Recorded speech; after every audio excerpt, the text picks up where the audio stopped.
PTI का एहतजाज, police का लाठीचार्ज, सारी हदें पार। आरिफ हमीद भट्टी के बयान ने हलचल मचा दी।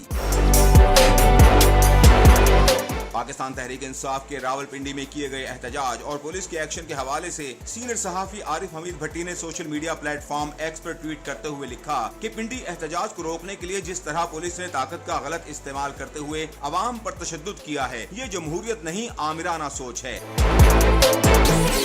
आरिफ हमीद भट्टी ने कहा कि पिंडी में पुरअमन एहतजाज पर लाठीचार्ज, शेलिंग, पकड़ धकड़, रास्तों को सील किया गया। पंजाब पुलिस ने इख्तियारात से तजावुज करना मामूल बना लिया, अवाम के खिलाफ जालिमाना कार्रवाइयों की इंतहा कर दी। आरिफ हमीद भट्टी ने मजीद कहा कि पंजाब पुलिस के चंद अफसर अवाम पर जुल्म करने में बाजी ले गए हैं। क्या अब अवाम की हिफाजत के लिए पुलिस में नई भर्ती की जाएगी?